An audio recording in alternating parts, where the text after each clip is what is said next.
मोर चंदरानी तोर सुरता मोलाते। मोर मन के राजा तोर बोली मन मोहागी।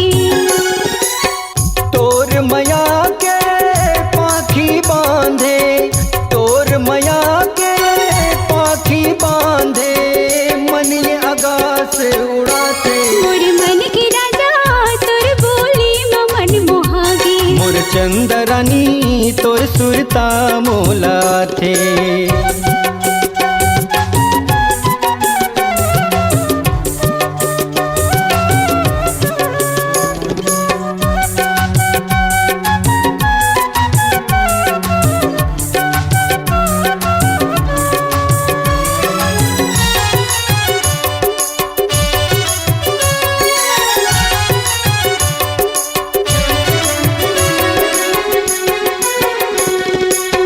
जन्म जन्म के मोर संगवारी, झन छूटे तोरी अंगना दुआरी।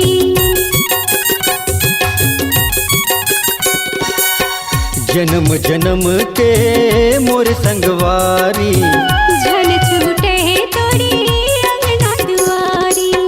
मोर हृदय के सातों सुरहा, मोर हृदय के सातों सुरहा, तोरे गीत गुनगुनाते। मोर मन के राजा तोर बोली मन मोहागी। मोर चंदरानी तोर सुरता मोलाते।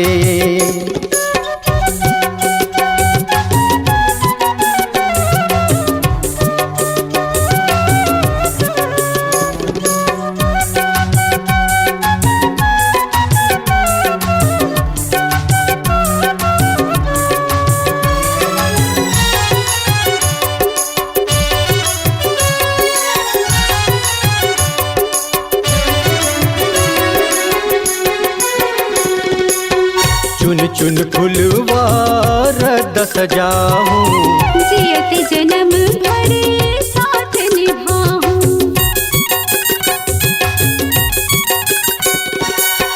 चुन चुन फुलवा रद सजाऊं, जियत जन्म भर साथ निभाऊं। मोर फूल बगिया के फूल कहीना, मोर फूल बगिया के फूल कहीना, तोरे जिंदगी महमहाते। मोर मन के राजा तोर बोली मन मोहागी। मोर मन के राजा तोर बोली मन मोहागी।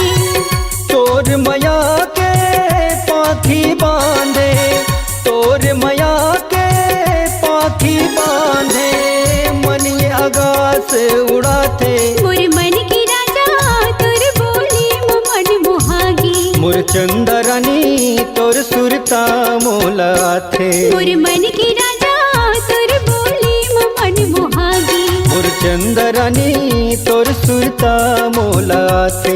मोर मन के राजा तोर बोली मन मोहागी।